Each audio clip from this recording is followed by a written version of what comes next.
Hello everyone, I'm going to be bringing you my modern Merfolk deck tech for Magic the Gathering, and I apologize in advance for the shaky camera. I'm having to hold my phone. Sorry.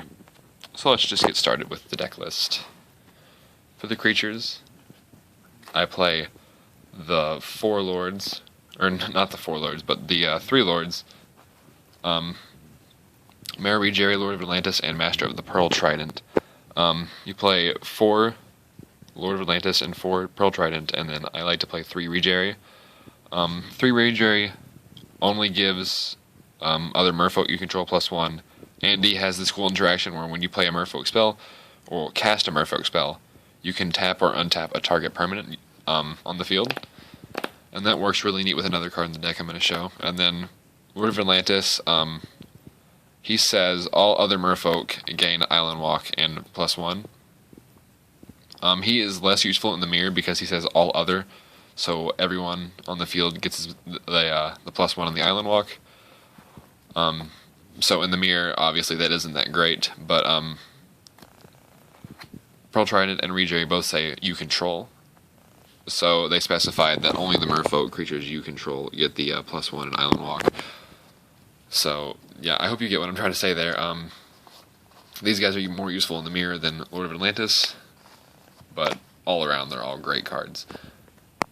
For the rest of the Merfolk I play 4 Silvergill Adept. Whenever she comes into play, you get to draw a card if you have a Merfolk in your hand. Well, you can only cast her if you have 2 mana and a Merfolk in your hand, which is basically all the time. You never want to pay the additional 3 to cast her without one in your hand. But when she comes into play, you reveal another Merfolk creature in your hand, and you draw a card. So she's an automatic 4/of, and she's a 2/1, so she gets boosted up pretty nicely by the Lords. And then I play 3 Master of Ways, trying to bump him up to 4, but I don't even know if you can read this, it's not going to focus. But he spawns tons of tokens, that's all you need to know about him. And he is amazing, and one of the most powerful cards in the deck. And then I play 3 Tidebinder Mage.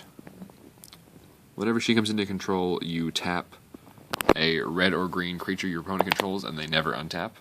She is only useful in the main if your meta is full of red and green, so mine is. I made 3 of her. And then 2 Harbinger of the Tides.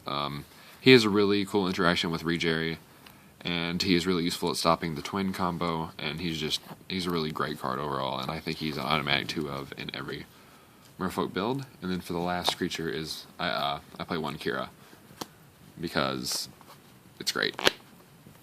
And then for these other spells, 4 Aether Vial and 4 Spreading Seas. This is basically the heart of the deck in my opinion. Aether Vial allows us to cheat in our Lords and our Silvergills and other creatures for free, basically. And Spreading Seas gives our creatures Island Walk and lets us draw a card against non-blue decks, letting us swing in for tons of damage, which is unblockable. And it's just a great piece to have in the deck. I love it. And for the counterspells, I play 3 Vapor Snags, 2 Dismembers, 2 Remands, and 2 Spell Pierce. One of the reasons I love blue so much is the counterspells, so I like to play a lot of counterspells.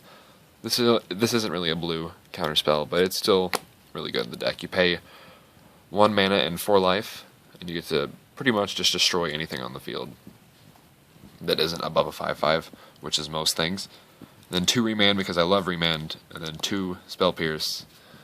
I think 3 Vapor Snag is a really solid choice because Vapor Snag is a instant 1-drop, and the controller of the creature that you counter loses a life, and it's I just love Vapor Snag.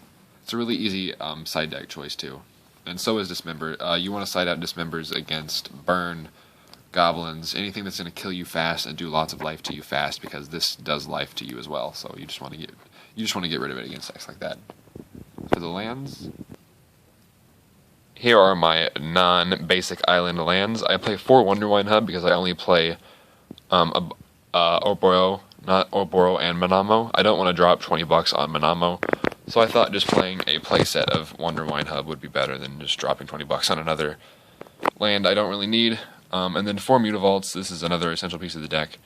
It's every creature when it's a creature, so it gets the +1 on the Island Walk from your lords, and then 2 Cavernous Souls, so our Merfolk can't be countered. I only run 2 because I don't want tons of brown mana in here from the Mutavaults and the Cavernous Souls, and then, like I said, I play 1 Oboro, because I feel like this card is actually super essential to the deck. If you only, have a this, and you don't have any other blue land to cast your lords, you can play a Mutavault. Like let's say you open this, and then you decided to keep the hand because you're like, hey, it's okay. And then you draw a Mutavault, and you don't have any other blue mana to cast a lord. Well, you can tap this. No, hang on, I haven't done this in a long time, so yeah. You tap this, add a blue, and then tap this. Actually, you're going to let the blue float. You tap this, add a colorless, pay the cost with the colorless, return it to your hand, and then play this for the land of your turn. And then tap it again for another blue. So, that's awesome. That's really essential to the deck.